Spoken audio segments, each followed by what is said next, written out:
கௌரவ சபாநாயகர் அவர்களே, முதலாக எங்களுடைய தமிழ் மக்களுடைய இதயத்தை கவர்ந்த தமிழ்நாட்டு முதலமைச்சர் விஜய் அவர்களுக்கு இலங்கை தமிழன் அடக்கப்பட்ட தமிழன் என்ற ஒரு தமிழ் குரலாக பாராட்டுகளை தெரிவித்துக் கொண்டு முக்கியமாக கதைக்க வேண்டிய விடயம் இந்த மின்சார தடை.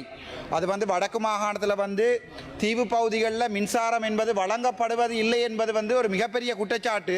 அண்மைய தினங்களில் நான் நெடுந்தீவு அல்லது டெல்ஃபிக்கு பயணித்த போது அங்கே பாதிக்கு பாதி மக்களுக்கு மின்சாரம் இல்லை. ஒரு கிழமையில் கிட்டத்தட்ட 7 நாட்களில் 5 நாட்கள் மின்சாரம் இல்லை. ஸோ இந்த தீவு பகுதிகளில் நீங்கள் கச்சதீவை விஜய் கேட்டிருக்கிறார் என்பதற்காக சொல்லியிருக்கிறீர்கள். உங்களுடைய ஜனாதிபதி கச்சதீவை தரமாட்டார் என்று. நாங்கள் சொல்லுறோம் கச்சதீவை மட்டுமில்லை, யாழ்ப்பாணத்தையுமே தமிழகத்தில் கொடுக்க சொல்லி தமிழக மக்கள் எங்களை பாதுகாத்துக் கொள்வார்கள். ஆகவே எப்போது எங்களுக்கு தீவு பகுதிகளுக்கு மின்சாரம்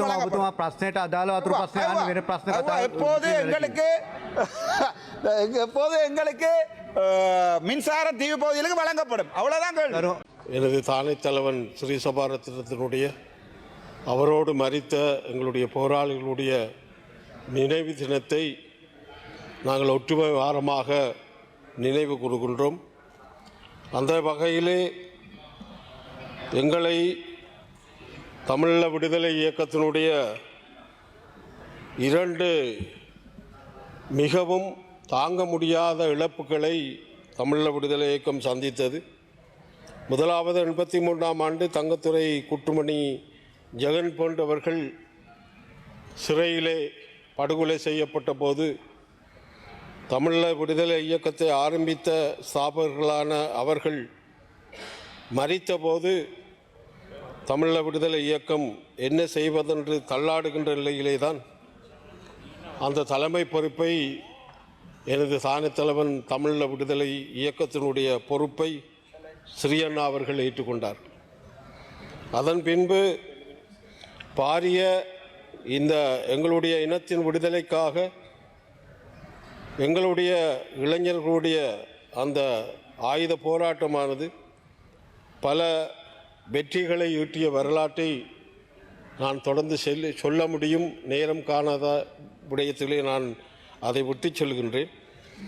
அப்படியான ஒரு மிக திறமையான ஒரு தலைவனை எங்களுடைய ஆரம்பத்திலே முதல் தடவையாக எங்களுடைய பிரிவினை என்ற நிலையிலே சகோதர படுகொலையாக ஸ்ரீ சபாரத்னம் தலைவர் அவர்களையும் எங்களுடைய போராளிகளும் அதிலே மரிக்கின்ற படுகொலை செய்யப்படுகின்ற ஒரு நிலை எங்களுடைய இனத்தின் ஒரு சாபக்கேடாக மாறியது. அதைத்தான் நாங்கள் ஒற்றுமை வாரமாக இப்பொழுது நாங்கள் நினைவு கூறுகின்றோம். இருந்தாலும் நாங்கள் சோர்ந்து விடவில்லை. தமிழீழ விடுதலை இயக்கம் பல பிரச்சனைகளை சந்தித்து கொண்டாலும் கூட, பாரிய இழப்புகளை சந்தித்து கொண்டாலும் கூட, நாங்கள் அந்த நேரத்திலே விடுதலை புலிகள் முப்படைகளையும் கொண்டு பெரிய பாரிய பலமான ஒரு சக்தியாக இருக்கின்ற போது போராட்டத்தை மேற்கொண்ட நாங்கள் பலவீனமான சூழலில் இருந்தாலும் கூட அதை நாங்கள் ஒரு காலம் எங்களுடைய தமிழீழ விடுதலை இயக்கம் அந்த போராட்டத்தை மலினப்படுத்துகின்ற செயற்பாட்டிலே தமிழர்கள் ஒரு காலம் அதை முனையக்கூடாதென்ற ஒரு செய்தியை நாங்கள் இந்த நாடாளுமன்றத்திலே வெளியிட்டோம். இந்த போராட்டத்தை மழுங்கடிக்கின்ற செயற்பாட்டிலே தமிழர்கள் அந்த வகையிலே நாங்கள் விடுதலை புலிகளோடு இணைந்து செயல்படுகின்ற காலகட்டத்தை உருவாக்கி, அந்த காலகட்டத்திலே தான் இந்த ஒற்றுமை என்பது தேவை என்பதை அறிந்த என்னுடைய நண்பர் மாமனிதர் சிவராம் அவர்களும் இன்றைக்கு பத்திரிகையாளர்கள் என்று சொல்லுகின்ற கிழக்கு மாகாணத்திலே இப்பொழுது உயிரோடு இருக்கின்ற அந்த பத்திரிகையாளர்களும் இணைந்து தமிழ் தேசிய கூட்டமைப்பை உருவாக்குவதற்கான ஒரு முயற்சியிலே தமிழீழ விடுதலை இயக்கம் அவர்களோடு கரங்கோத்தது. அது கிளிநொச்சியிலே சென்று அதற்கான அங்கீகாரத்தை பெறுவதற்கான வாய்ப்பை நாங்கள் அன்றைய தினம் அந்த முப்படைகளின் தலைவராக இருந்த பிரபாகரன் அவர்களை சந்தித்து அதற்கான அங்கீகாரத்தை நாங்கள் பெறுகின்ற போது விடுதலை புலிகள் கூட அந்த தேர்தல் களத்திலே பிரச்சாரம் செய்து 22 நாடாளுமன்ற உறுப்பினர்களை பெற்றிருந்தோம். நான் என்னத்தை சொல்கிறேன் என்றால், என்னுடைய தலைவன் ஸ்ரீ சபாரத்னம் இந்த ஒற்றுமையை மிக வலுவாக எங்களுக்கு சொல்லித்தந்தவர், வழி நடத்தியவர் என்ற அடிப்படையிலே தமிழீழ விடுதலை இயக்கம் அந்த விதத்திலே தனது கடமையை செய்தது. அதன் பின்பு எங்களுடைய தமிழ் தேசிய கூட்டமைப்பு தொடர்ச்சியாக மக்கள் மத்தியிலே செல்வாக்கை பெற்றிருக்கின்ற நிலையிலே மீண்டும் ஒரு சாபக்கேடு ஏற்படுகிறது. இந்த உள்ளூராட்சி சபையிலே போட்டியிடுவதற்கான நிலையிலே இந்த கூட்டமைப்பு ஒரு நிமிடத்திலே முடிக்கிறேன். தமிழ் தேசிய கூட்டமைப்பு சிதைக்கப்படுகிறது. அதுவும் ஒரு மக்களுடைய சாபக்கேடாக இருக்கிறது. அந்த வகையிலே தமிழீழ விடுதலை இயக்கம் சோர்ந்து போகவில்லை. 5 கட்சிகளை, அதுவும் போராட்ட இயக்கங்களை ஒன்றிணைத்து நாங்கள் ஜனநாயக தமிழ் தேசிய கூட்டமைப்பு என்பதை உருவாக்கி இன்றைக்கும் அது செயல்பட்டு கொண்டிருக்கிறது. அந்த நிலையிலே எங்களுடைய குத்துவிளக்கு சின்னம் சங்கு சின்னமாக மாற்றப்படுகின்ற போது இங்கே இருக்கின்றவர்களும் வெளியிலே இருக்கின்றவர்களும் இந்த சங்கு சின்னத்தை களவாடி விட்டோம் என்று எங்களுக்கு தமிழர்களுக்கு பிரச்சாரம் செய்ததால் எங்களுடைய சங்கு சின்னத்திலே போட்டியிட்டவர்கள் தோல்வி கண்டார்கள். இது எங்களுடைய ஒற்றுமையின்மையை காண்டுகிறது.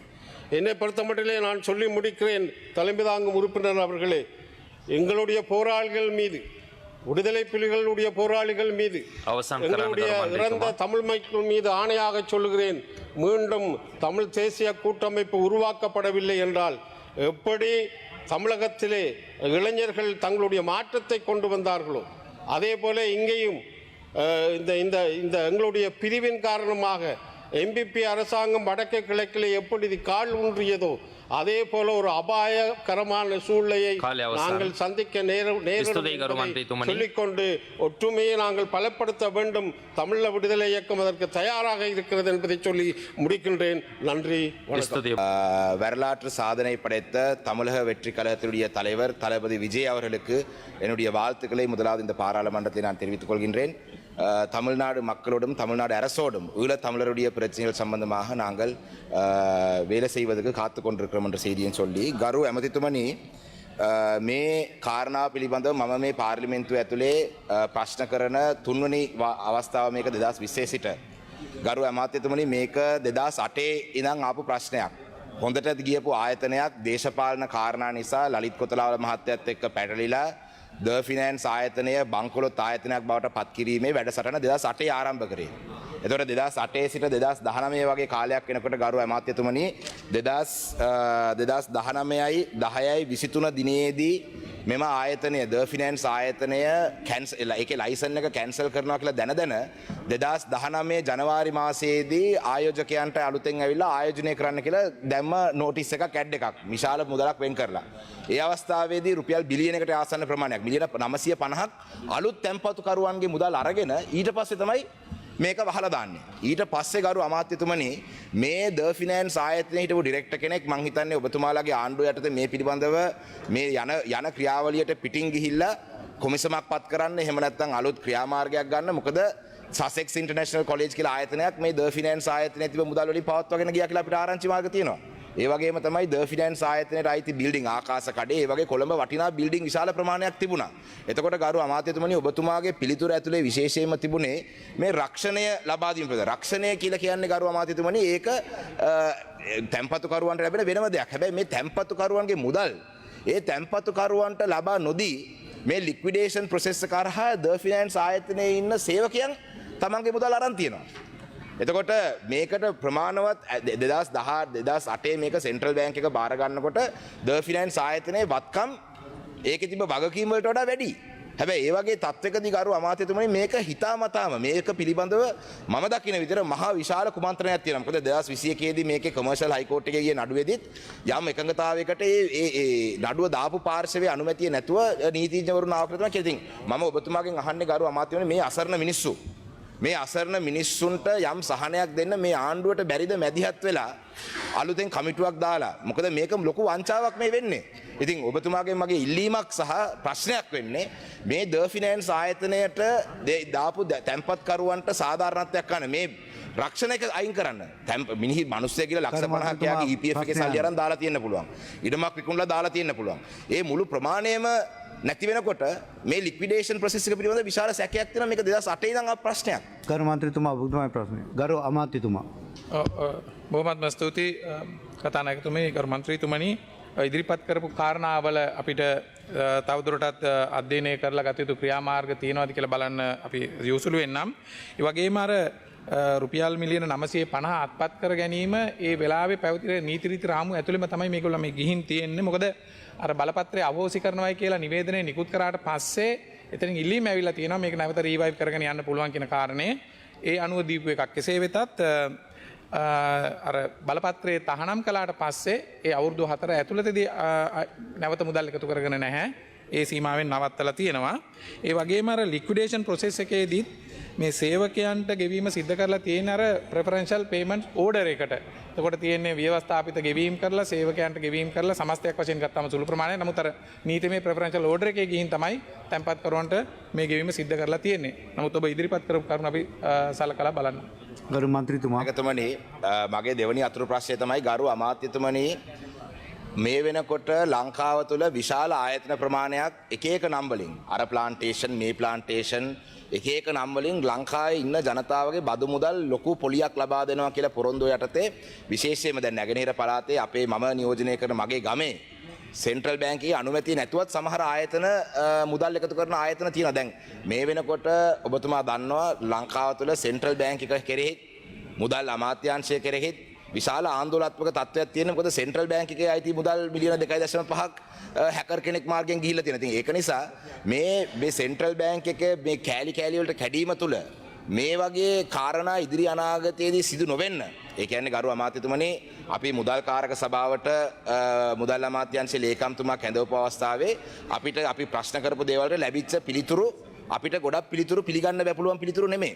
ඒ කියන්නේ මේකෙදි ගරු අමාත්‍යතුමනි මේකේ වගකීම ඉදිරි අනාගතයේදී ඔබතුමා මුදල් අමාත්‍යාංශයේ ඔබතුමාත් වගකීව අමාත්‍යවරයෙක් හැටියට මේ සෙන්ට්‍රල් බැංක් එකේ කාර්යභාරය පිළිබඳව මම යෝජනා කරනවා. මොකද ඉන්ටර්නල් ඔඩිට් මෙකැනිසම්ස්, IT ඔඩිට් මෙකැනිසම්ස්, ඒ වගේ මොන හරි ඔඩිට් ප්‍රොසීජර්ස් ඒ වගේ ගොඩක් ඉන්ටර්නැෂනල් ස්ටෑන්ඩඩ්ස් වලට අනුව මේ සෙන්ට්‍රල් බැංක් එක ඇතුලේ සෙන්ට්‍රල් බැංක් එකේ රිස්ක් ඇසස්මන්ට් එකක් ඔඩිට් ප්‍රොසීජර් එකක් මොන හරි එහෙම අලුතෙන් හදන්න මොන හරි ක්‍රමවේදයක් තියෙනවද? මොකද නැත්තම් මම දැක්ක ගරු කතානායකතුමනි මේ ගිය සතියේ මට හරියට නැහැ කුරුණෑගල හරි කොහේ හරි ජනතාවක් ඇවිල්ලා බෝඩ් අල්ලගෙන ගිහිල්ලා ගරු මන්ත්‍රීතුමා අවසන් කරන්න. ඒගොල්ලන් තැන්පතු කරපු මුදල් ආයෙ ලබා ගන්න. ඉතින් ඒක නිසා මින් ඉදිරියට මම කියන්නේ මේ මුදල් අමාත්‍යන් ට්‍රෙෂරි එකේ කාර්යය වෙන කාරණයක්. හැබැයි ඔව් කතානායකතුමනි